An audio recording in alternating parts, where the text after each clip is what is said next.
Contexto Geral entrevista o deputado estadual eleito pelo PR do Ceará, Capitão Wagner Souza.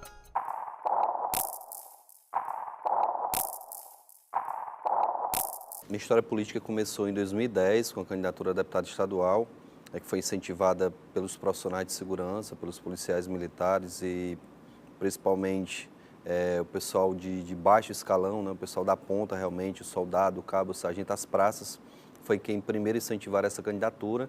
À época eu tinha passado um concurso para a Polícia Rodoviária Federal, já estava para sair da Polícia Militar, isso acabou não se concretizando, não saí da Polícia Militar e fui candidato a deputado estadual a primeira vez. Eu obtive 28.818 votos como candidato a deputado estadual e fiquei na primeira suplência pelo Partido da República.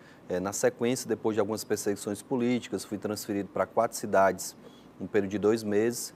Resolvi pedir o apoio do partido e a deputada Fernanda Pessoa ela se licenciou do cargo de deputada para que eu pudesse assumir o cargo durante os 4 meses. Essa condição de 4 meses já fez com que eu fosse transferido para a reserva remunerada da Polícia Militar, recebendo salário proporcional, só tinha 13 anos de serviço, até hoje só recebo por esses 13 anos. E trabalhei durante 4 meses na Assembleia, a gente teve um trabalho muito intenso. Ao final dos 4 meses a gente teve a paralisação que culminou com um acordo entre a categoria e o governo do Estado. Esse acordo atendeu alguns anseios da categoria, apesar de não ter atendido todos, e fui candidato a vereador em 2012. Eu acho que a exposição que a gente teve na mídia, o trabalho durante os 4 meses, o trabalho à frente da Associação dos Profissionais de Segurança me credenciaram e fui o vereador mais votado da história de Fortaleza. A gente teve um trabalho de 2 anos como vereador, um mandato totalmente transparente, participativo. A maioria dos projetos que a gente deu entrada foram projetos que foram encaminhados pelos eleitores através de telefone, do Facebook, de vários canais que a gente deixou à disposição dos eleitores. Alguns aprovados, outros não, mas demonstrou realmente uma transparência e uma participação muito grande durante o mandato. Na sequência, a gente foi candidato novamente a deputado estadual, no ano passado, em 2014, e, para surpresa da gente, novamente batendo o recorde, deputado estadual mais votado da história. A segunda colocada tirou a metade dos votos que a gente tirou 194.239 votos, enquanto que a segunda colocada tirou 97 mil. A gente sabe e se orgulha dessa votação, mas sabe também da responsabilidade que a gente tem a partir do dia 1º de fevereiro de 2015, com um mandato aí que vai ter uma cobrança muito grande dos eleitores, porque foram eleitores que votaram voluntariamente, que abraçaram a campanha e com certeza a gente tem que fazer um bom trabalho para continuar com essa mesma credibilidade.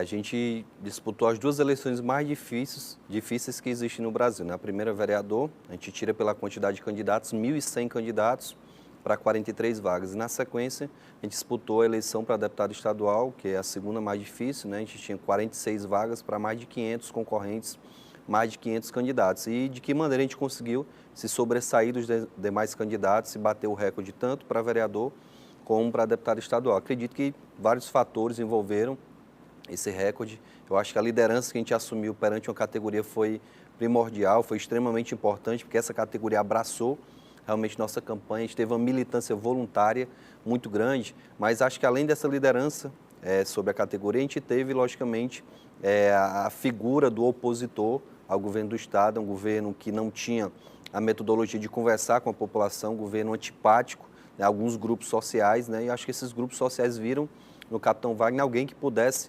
representar esse anseio de se opor a algumas ideias do governo que ninguém, muitas vezes, ou poucas pessoas tinham coragem de confrontar. A gente sabe que existe, logicamente, uma oposição, não é só o Capitão Wagner, mas eu acho que a gente assumiu essa figura de opositor, de liderança.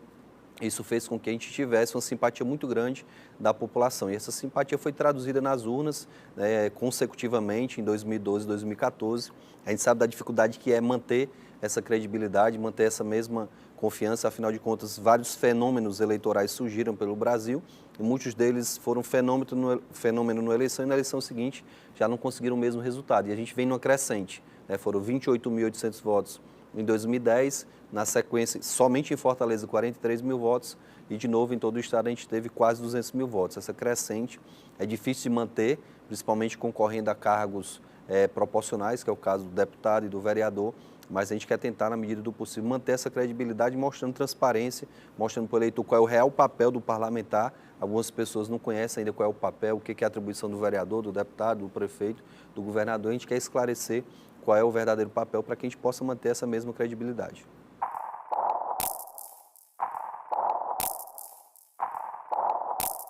Olha, as novas lideranças são escassas na política brasileira e no Ceará não é diferente, né? Há muito tempo que a gente não tem novas lideranças.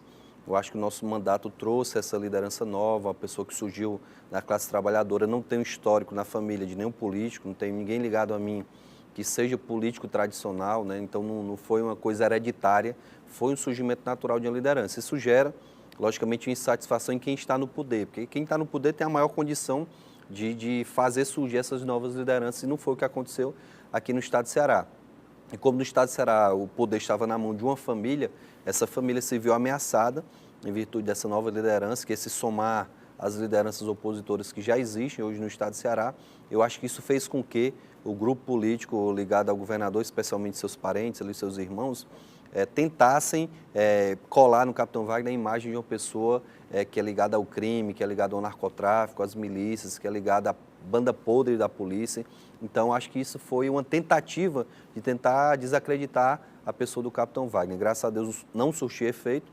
Logicamente que uma pessoa ou outra acaba acreditando, uma mentira dita 500 vezes acaba virando verdade na boca e no ouvido de algumas pessoas, mas a gente fica muito tranquilo, consciente de que com o nosso trabalho a gente vai conseguir provar que tudo aquilo foi da boca para fora, que não existiam provas e não existe prova em relação às acusações que foram feitas. A maior prova disso é que o governador que assumiu que fazia parte do grupo político da família Ferreira Gomes não toca mais nesse assunto, não me acredita mais essa chefia de milícia. Nós tentamos, tanto na Câmara de Vereadores como na Assembleia, abrir CPI para investigar essa suposta milícia que seria chefiada por mim, e a gente não conseguiu. Por quê? Porque a base governista não permitiu que isso fosse investigado. Porque ia ser investigado e quem ia ficar desmoralizado é quem fez a acusação, porque ia ficar comprovado que isso é apenas uma tentativa de desacreditar o capitão Wagner e não tem nada de realidade nessas acusações.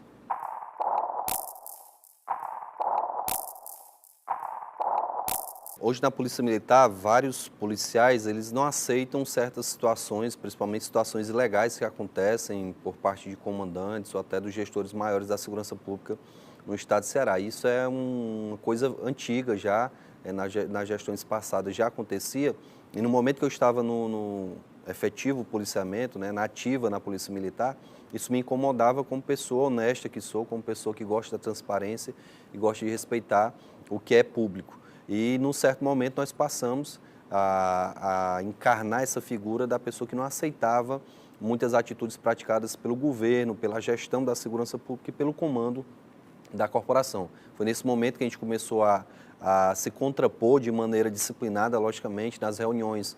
Sempre se cobrava muito dos gestores menores, né, dos tenentes, dos capitães, dos majores, se cobrava uma resposta e não se dava as condições para que eles dessem uma resposta para a população. E foi nesse momento que a gente falou a verdade, de maneira disciplinada, né? A gente passou a reivindicar aos coronéis que nos dessem condições de trabalho para que a gente desse uma resposta para a sociedade, para que a gente pudesse ofertar à sociedade uma segurança pública de qualidade. E nesse momento houve um susto dos gestores, porque até então ninguém tinha tido a coragem, muito embora todos quisessem dizer, mas ninguém tinha tido a coragem de levantar esse questionamento e nos dar condições de trabalho para a gente ofertar, logicamente, essa segurança pública de qualidade. E foi aí que surgiu a liderança do capitão Wagner, inicialmente, como eu falei, entre as praças, né, que são as pessoas que estão na ponta, logicamente que ainda tem o tenente, o capitão que está na ponta do policiamento, mas foi primeiramente entre as praças que surgiu essa liderança, até porque eu sou capitão. Também é difícil um major, um tenente-coronel, um coronel aceitar ser liderado por um capitão, mas foi surgindo embaixo e hoje, graças a Deus, a gente tem uma adesão muito grande na instituição, do soldado a coronel. A gente é respeitado tanto na Polícia Militar como no Corpo de Bombeiros, e isso se expandiu pelas demais instituições, Polícia Civil, né, agentes penitenciários, peritos forenses, guardas municipais, e a partir dessa liderança na instituição, a gente conseguiu acender nas demais instituições uma esperança de que a gente possa fazer uma política diferente.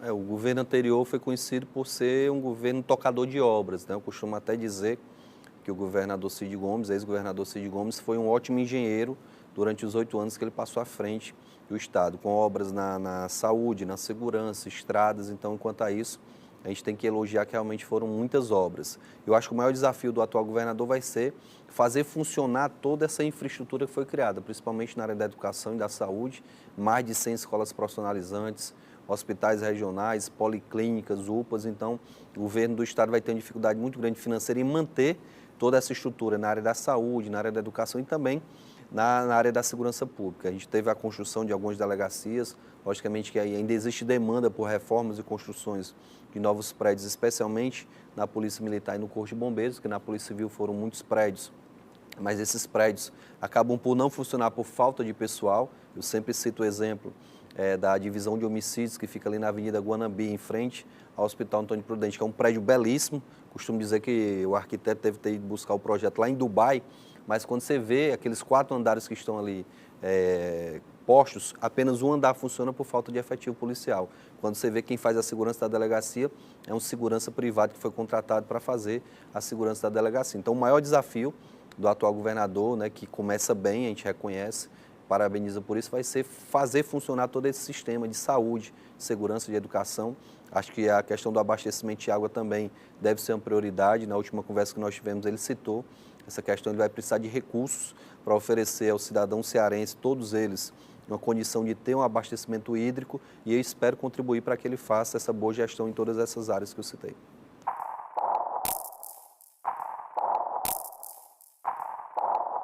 Na diplomação, a gente fez a entrega oficial ao governador do plano de segurança, que já nos fez despachar com o secretário de segurança. A gente esteve apresentando na última quinta-feira ao secretário o plano de segurança, detalhando qual é o objetivo do plano, que tem 38 projetos que tratam da questão da educação, que tratam da questão policial, da assistência social, da recuperação do usuário de droga, do combate à questão do narcotráfico. Então, um plano muito amplo, né? O estado de Ceará nunca teve um plano de segurança pública, já teve alguns projetos midiáticos, como Ronda do Quarteirão, como as unidades de segurança integrada, como o Distrito Modelo, mas um plano de segurança pública realmente a gente está apresentando agora para o governador. Acredito que o secretário que assumiu tem a boa vontade de construir esse plano.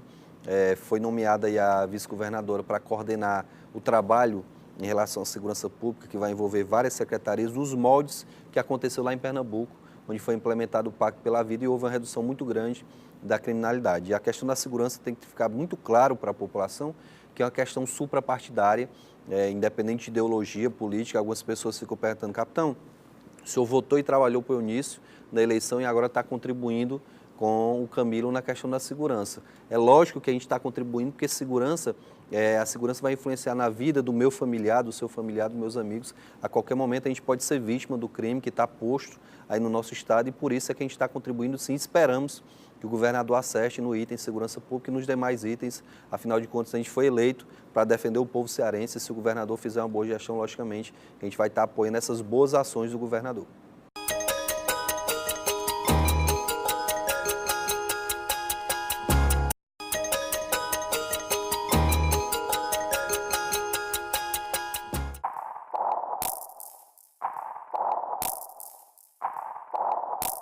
Até o dia 31 de dezembro de 2014, havia um tensionamento muito grande entre o governo do estado e os profissionais de segurança, né? O governador, o secretário de segurança, né? Os gestores da segurança pública, o próprio gestor do estado, se mantiveram muito afastados desse profissional, que é essencial para que a gente possa prestar um serviço de qualidade para a população.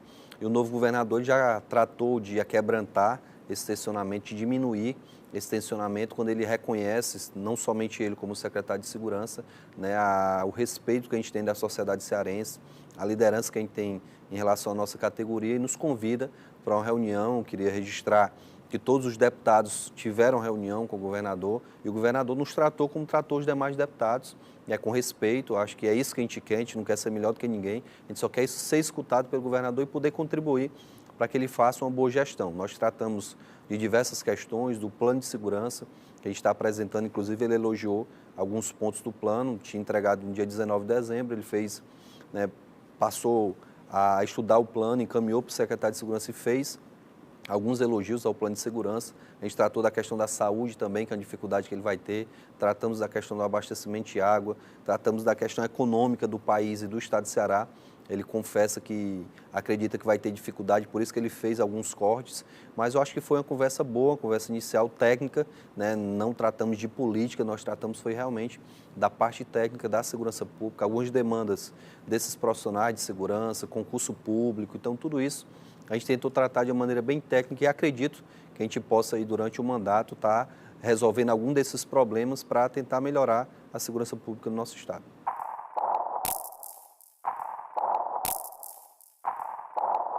Vários nomes foram cotados em relação à Secretaria de Segurança. O próprio Coronel Studat, que está chefiando a Casa Militar, foi cotado para ser secretário. O Moroni, que é deputado federal, foi cotado para ser secretário de Segurança também. E o governador preferiu uma indicação totalmente técnica, né? Ele foi ao ministro da Justiça, pelo menos é o que a imprensa tem mostrado, e pediu uma sugestão de um nome que pudesse fazer esse gerenciamento da pasta, né? Que é extremamente importante para o Estado. Ele precisava dar uma solução para o problema. Eu acho que ele inicialmente fez uma escolha boa pelo currículo que tem o secretário de Segurança, foi superintendente da Polícia Federal em 4 estados.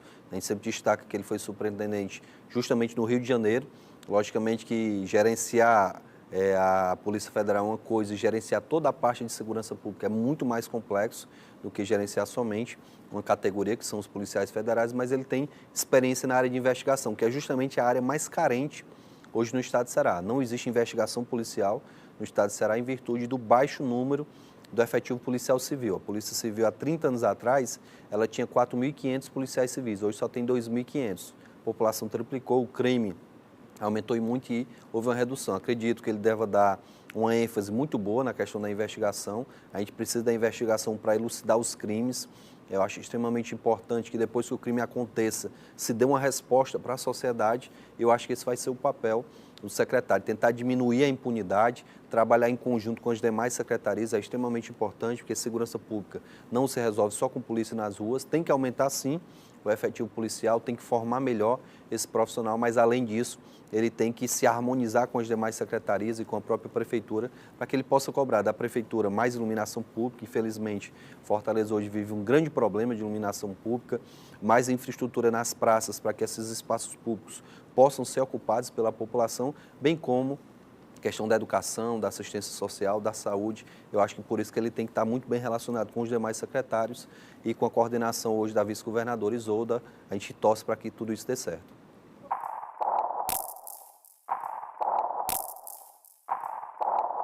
Eu estava viajando com a família, descansando um pouco, quando foi anunciado o nome do secretário Delcy. Eu não conhecia o secretário, nem do currículo, não sabia de nada a respeito do secretário. Me surpreendeu, né, quando ele foi à imprensa elogiar a nossa liderança, reconhecer e pedir para que houvesse respeito em relação ao deputado estadual Capitão Wagner pela votação expressiva que a gente teve e o reconhecimento da sociedade. E foi uma surpresa muito boa, muito positiva, até porque eu não conhecia o secretário.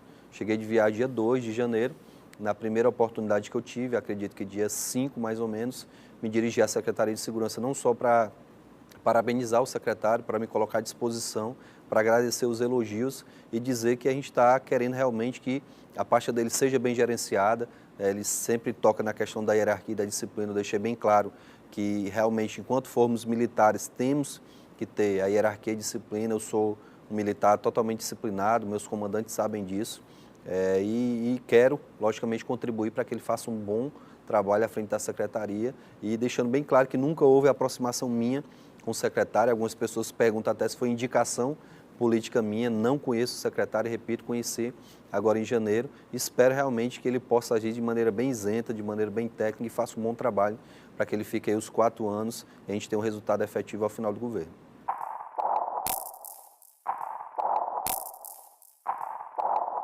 Eu sempre costumei dizer que o governo Cid Gomes foi o governo que mais gastou com segurança pública. Algumas pessoas utilizam o termo investimento, mas eu não gosto de utilizar esse termo nesse caso específico, porque investimento é algo que você investe achando que vai ter um retorno, e o retorno não houve na questão da segurança pública. A gente fechou o ano de 2014, mais uma vez, batendo recorde em números absolutos, no crescimento do número de homicídios. Nos 10 últimos anos, a gente teve o número de homicídios sendo triplicado. Os demais crimes também crescendo muito, assaltos, né, explosões a caixas eletrônicas no interior especialmente, e acho que isso teve uma grande relação com a falta de investimento no ser humano. Houve, sim, gasto com segurança pública, mas não tivemos investimento com o ser humano. Quando a gente fala em investimento, a gente não fala só em salário, a gente fala em formação do profissional. Algumas pessoas costumam dizer que o raio é a solução para o problema da segurança pública. E eu queria dizer para essa população que os policiais que hoje estão no raio, eles saíram justamente do Ronda do Quarteirão. E por que lá no raio eles trabalham de uma forma e não trabalhavam no Ronda do Quarteirão?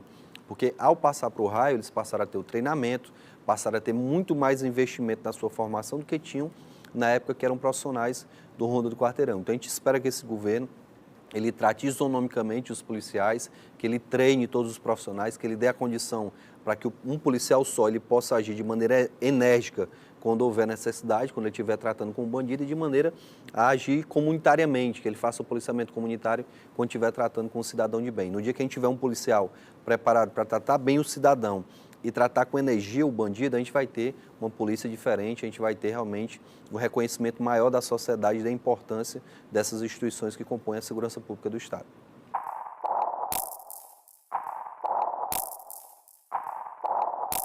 O que a gente vê que na nova gestão se abre a possibilidade de o policial militar, o bombeiro, o policial civil, o agente penitenciário, o perito forense, ele ser ouvido pela gestão. Foi aberto o diálogo. Eu acho que vai ser construída uma pauta de todos esses profissionais e, logicamente, que vai se estabelecer uma prioridade de atendimento dessas pautas. A pauta deve ser uma pauta extensa, que vai tratar de salário, que vai tratar de promoção, que vai tratar de melhores viaturas, de coletes, de armamento.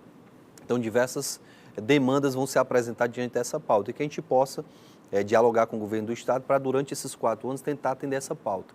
A gente sabe que o governador que foi eleito, ele não tem só a segurança pública para gerir, não são só os servidores da segurança, tem os professores que carecem de melhores salários, tem os profissionais da saúde, né? São diversos profissionais, o Estado é muito grande, o número de servidores públicos é muito grande, se eu não me engano, mais de 100 mil servidores públicos existem na máquina pública, então ele vai ter que dar atenção a todos esses servidores, mas se cria uma expectativa muito grande de que ele possa compensar os 8 anos de desprezo que a gente teve, atendendo essas categorias, que ele possa valorizar o policial civil, que agora para entrar na Polícia Civil, ele precisa ter nível superior, mas continua recebendo um salário de nível médio. Eu até falei para o governador que a gente precisava criar um mecanismo para manter esses profissionais, o policial civil, o policial militar, o bombeiro, nas instituições, porque ele estava ingressando na corporação, não estava se sentindo valorizado e estava saindo, passando um novo concurso público.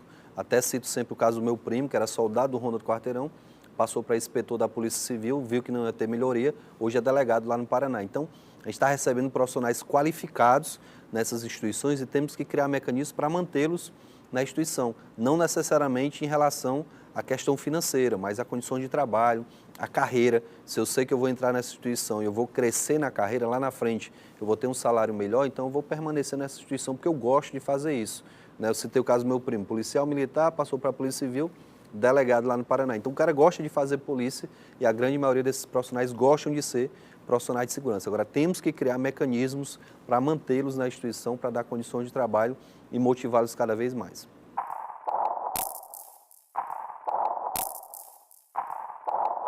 A gente pode comparar, inclusive, o policial militar do Ceará com o policial militar em São Paulo. Em São Paulo, para se formar um oficial, o oficial passa 4 anos na academia, sai de lá já bacharel em Direito, em plenas condições de desenvolver qualquer atividade na corporação. Até porque dentro dessa academia você tem um grupamento de cavalaria, você tem um grupamento de policiamento motorizado, você tem todas as atividades que você vai desempenhar quando for para a prática, você vai estar de frente na academia e vai ter essa preparação durante esses 4 anos. Para se formar soldado, no estado de São Paulo, você passa 1 ano na academia, após isso, você passa a trabalhar nas ruas. Quando a gente vem para o estado de Ceará, a formação do oficial, que era de 3 anos, passou para 1 ano e meio. Então, reduziram para 1 ano e meio a formação do oficial aqui no estado de Ceará. Já da praça, enquanto que São Paulo é 1 ano, hoje em 4 meses, no máximo 5 meses, se forma um soldado aqui no estado de Ceará. Então, a gente já vê uma deficiência na formação inicial. Quando você vai falar da questão da manutenção, não existe manutenção durante a carreira. Você passa 30 anos e dificilmente você é chamado para fazer um curso, uma requalificação, para lhe dar um treinamento e atualização em relação a direito, em relação à técnica policial militar, em relação ao trabalho em si desse profissional. Em São Paulo, por exemplo, quando um policial ele se envolve numa ocorrência que vem a matar alguém, no outro dia ele é afastado das ruas ele vai passar por uma avaliação psicológica para ver se ele tem condições de continuar nas ruas trabalhando e se ele não foi abalado por aquele fato, por ter matado uma pessoa, mesmo que em serviço, mesmo que em legítima defesa, um estado de necessidade, vai se avaliar se ele tem condição de voltar a trabalhar na rua.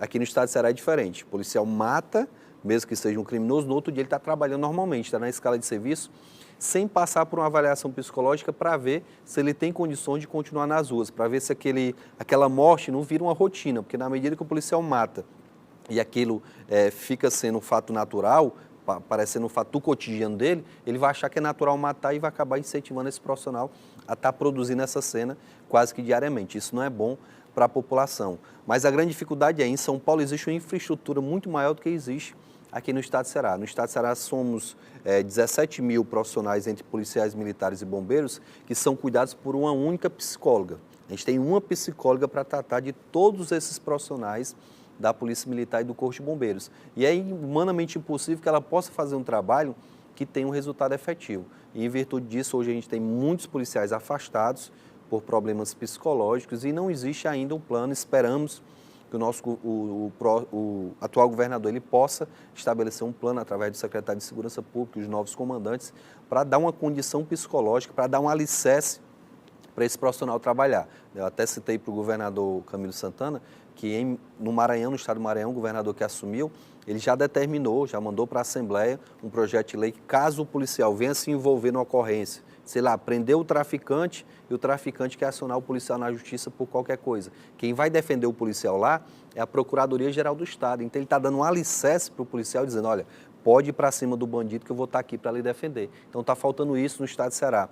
Está faltando um amparo, um alicerce para garantir aquele profissional que se ele for para cima do bandido ele vai ter um aparato, que se ele vier a falecer a família vai ser assistida, se ele vier a sofrer uma lesão ele vai ter um hospital digno para lhe receber. Então o que está faltando é isso para que a gente tenha realmente um policial mais motivado a enfrentar os bandidos.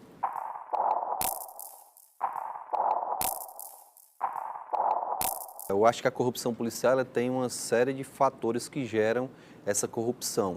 Tem, logicamente, o baixo salário, tem a questão da própria formação daquele cidadão, tem a falta de fiscalização. Acho que o ser humano, seja onde for, ele tem que ser fiscalizado. Então, uma série de fatores que gera essa corrupção policial. Alguns fatores que vêm já da cultura daquele cidadão. Então, são uma série de fatores que acabam gerando a corrupção policial. E a gente pode até citar alguns exemplos.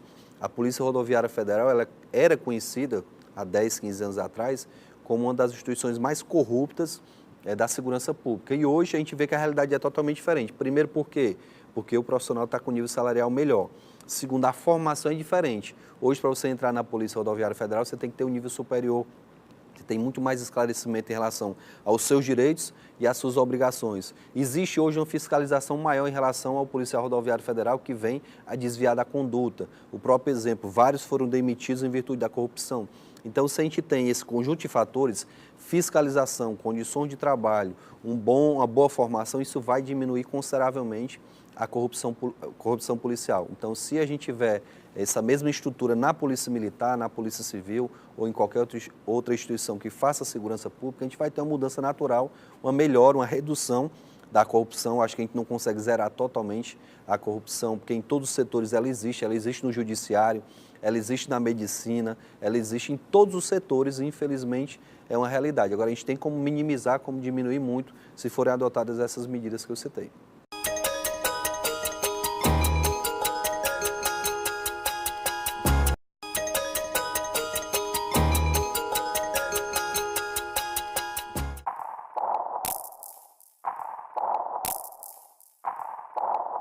Eu acho que é unanimidade a questão das drogas como sendo uma das principais causadoras da violência. Quando você imagina que muitos que estão morrendo, principalmente na periferia, estão morrendo porque compraram a droga e não pagaram e o traficante está mandando matar até para servir de exemplo para os demais, a gente está vendo um aumento do número de homicídios.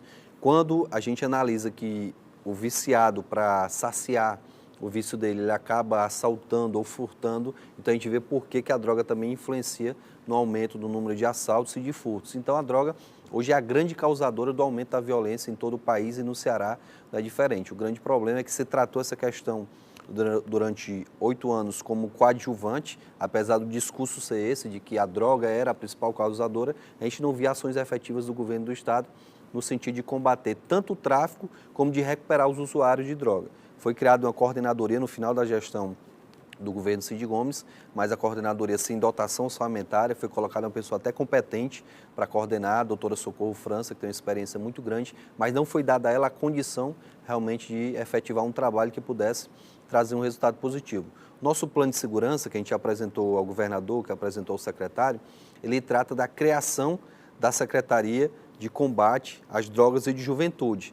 O governador, não sei se por iniciativa própria, porque viu aqui no nosso plano e achou interessante, ele criou, ele transformou, na verdade, a coordenadoria em Secretaria de Combate às Drogas. Eu me lembro de Política de Combate à Droga, não lembro o nome específico, mas criou uma secretaria para tratar dessa questão das drogas, que deve trabalhar em conjunto com a Secretaria de Segurança, porque esse vertente da questão das drogas tem que ser combatido de duas formas: no tratamento do usuário de droga e na prisão dos grandes traficantes que hoje operam aqui no estado de Ceará. Infelizmente, no estado de Ceará, hoje a gente tem integrantes do PCC, tem integrantes de grandes quadrilhas do narcotráfico nacional que estão se infiltrando no estado de Ceará. O interior, infelizmente, está alastrado com a droga também, e hoje é muito fácil ter acesso à droga em todo o estado de Ceará. A gente espera que haja um trabalho específico, tanto para combater esses grandes traficantes, como para recuperar os usuários.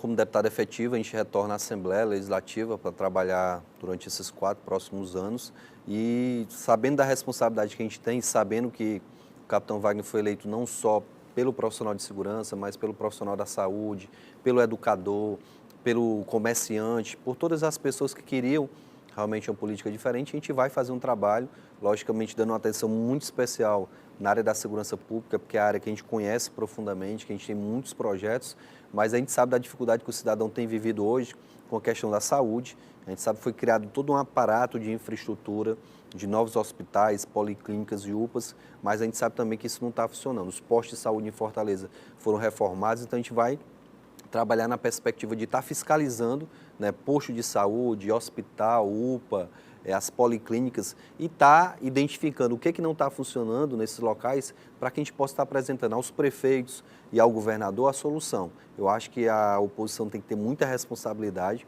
A gente não pode bater por bater, não pode criticar por criticar. Eu acho que a crítica tem que ser uma crítica construtiva, e a gente vai trabalhar nessa perspectiva. A gente sabe que o interior do estado vai viver uma grande crise em relação ao abastecimento de água, que já vem de algum tempo.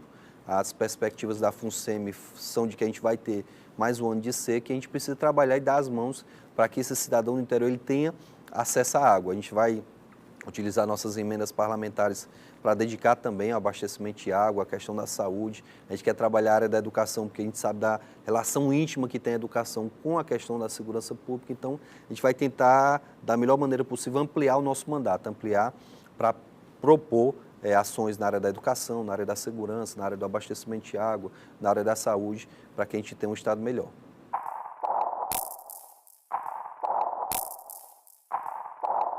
É natural que o partido do ex-governador ele tenha os espaços ocupados no governo Camilo Santana, até porque foi um partido que colaborou muito na campanha, que vestiu a camisa e deve ter sua parcela de contribuição considerada pelo governador, mas a gente vê que o Partido dos Trabalhadores, tradicionalmente, ele quer ocupar seus espaços, né? E o governador é do PT, eu acho que vai ter uma cobrança muito grande internamente no PT, para que o PT ocupe realmente esse espaço, o governo do estado, para que surja um novo grupo político no estado de Ceará.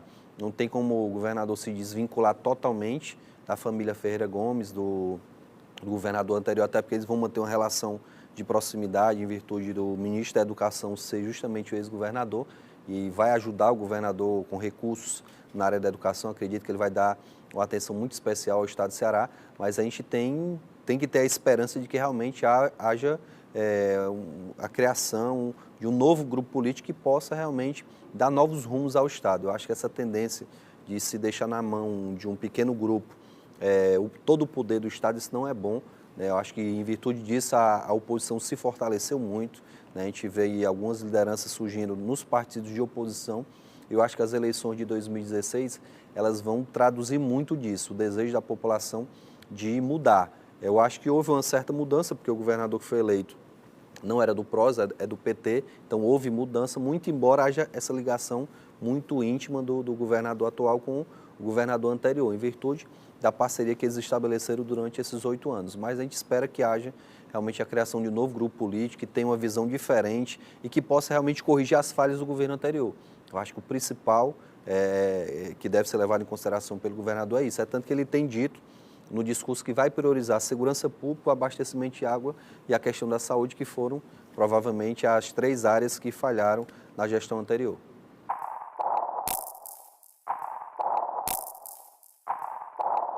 Em virtude das últimas manifestações, né, dos 2 últimos anos, a população foi às ruas, questionou a Copa do Mundo, questionou o aumento de passagens, questionou algumas ações, tanto do governo estadual, dos governos estaduais, do governo federal e alguns governos municipais. Isso tem gerado na população um anseio muito grande de discutir política e de ter na política novas pessoas, novos nomes e novas lideranças. Então a gente tem esperança de que realmente o eleitor ele continue nessa busca de encontrar aquele político ideal, que a gente sabe que não existe o político ideal, mas que encontre cada vez mais pessoas comprometidas com o povo, comprometidas com a transparência, com o combate à corrupção. Eu acho que esse vai ser o maior desafio do eleitorado brasileiro e principalmente dos políticos, se adequarem às necessidades do eleitor. Eu acho que o político brasileiro ele tem que ver que não dá mais para fazer política como se fazia antigamente, tem que ter projeto, tem que ter transparência, tem que ter exposição desses projetos. Eu até conversava com um político do nosso partido e dizia que ele trabalhava muito, mas não mostrava para a população que estava trabalhando. Então, a necessidade de você mostrar, as redes sociais estão aí para ali fiscalizar, e se você não mostrar que está trabalhando, que tem ações efetivas, que o seu mandato é um mandato produtivo, provavelmente na eleição seguinte você não vai ter sucesso. Então, a gente espera realmente que esse eleitor ele cada vez mais forme a opinião, cada vez mais ele chame os seus amigos, o seu ciclo de amizade para discutir política, porque política é extremamente importante. Que não se faça essa discussão só no nível de crítica destrutiva, que a gente possa ter a crítica construtiva a ponto de criar novas lideranças, de incentivar novas lideranças a se filiarem nos partidos políticos, a disputar eleições, porque com isso só quem vai ganhar é o cidadão brasileiro, o cidadão cearense. Eu costumo dizer que quanto mais opções para o eleitorado, melhor é. Então, acho que a gente não teve tanta opção na eleição de 2014, foram só 4 candidatos ao governo do Estado. Acho que isso não é bom para o processo democrático. A gente tem uma eleição que se avizinha em 2016. Espero que existam vários candidatos, tanto a prefeito como vereador, para ofertar um leque maior para o cidadão, para ele saber fazer a melhor escolha e tentar mudar a realidade política que a gente vive hoje.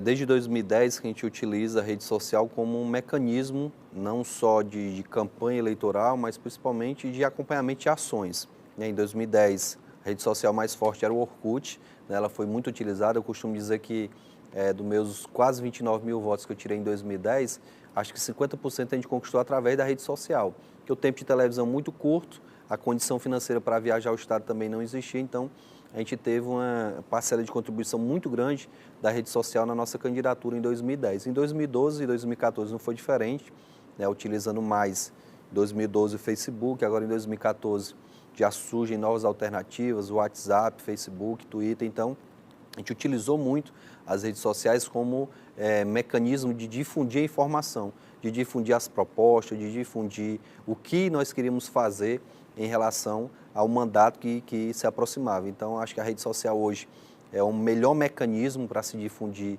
as ações. A gente tem que ter muito cuidado com a rede social, porque do jeito que ela pode ajudar, também ela pode atrapalhar. Algumas situações que são divulgadas, você tem que estar acompanhando quase que diariamente. A rede social permite ao eleitor ele ter contato direto com o político, isso é muito bom. E até para dirimir algumas dúvidas. Muitas vezes se divulga que o político tal votou contra um projeto X. E a rede social oportuniza o político a desmentir aquela informação ou a justificar. Não, votei, mas votei por isso, por isso, por isso. Então, acho que esse acompanhamento das redes sociais é extremamente importante, né, e que os políticos passem a utilizá-lo, porque quem deixar de utilizar a rede social vai ficar para trás e, consequentemente, não vai ter o mesmo sucesso nas eleições seguintes.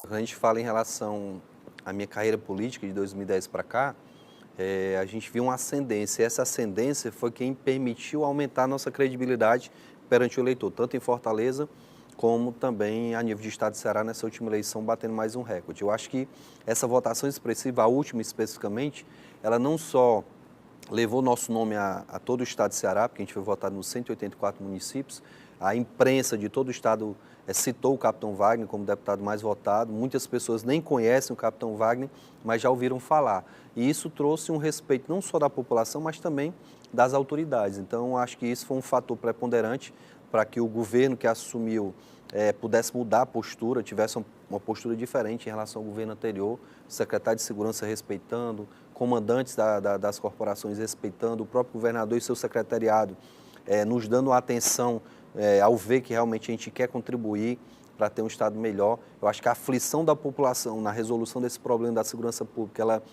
acaba pressionando o governo a nos escutar, porque nós mostramos que temos um plano de segurança e queremos colocar à disposição do governador, que o plano não é meu, o plano é para o Estado de Ceará. E eu acho que essa pressão é extremamente importante.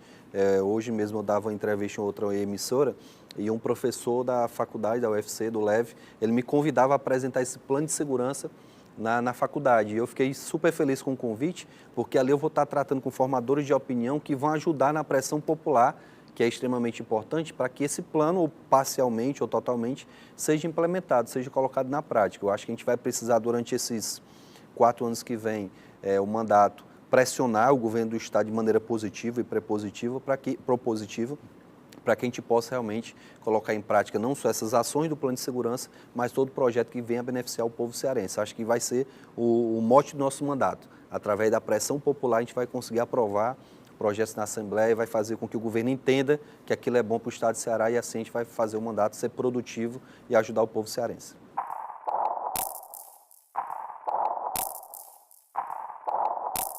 Nesse momento a gente queria registrar aqui a atenção especial que a TV União sempre teve com o Capitão Wagner, nos permitir transmitir ao povo cearense as nossas ideias, os nossos projetos.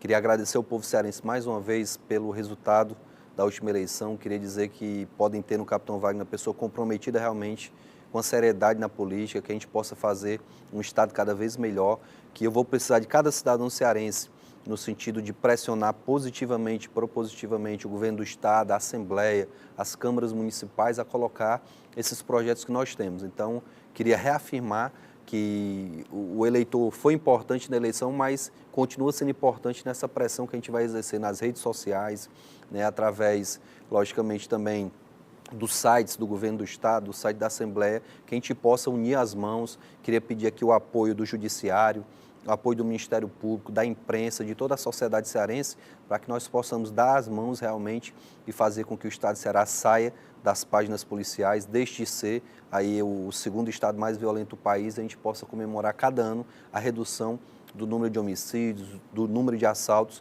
e ações positivas que com certeza virão em virtude da nova metodologia que se estabelece. Então, muito obrigado e desejar a todo o povo cearense um ano de 2015 muita paz, de muita felicidade e de muitas conquistas. Tem uma frase que a gente utiliza muito, principalmente nas redes sociais, unidos somos fortes.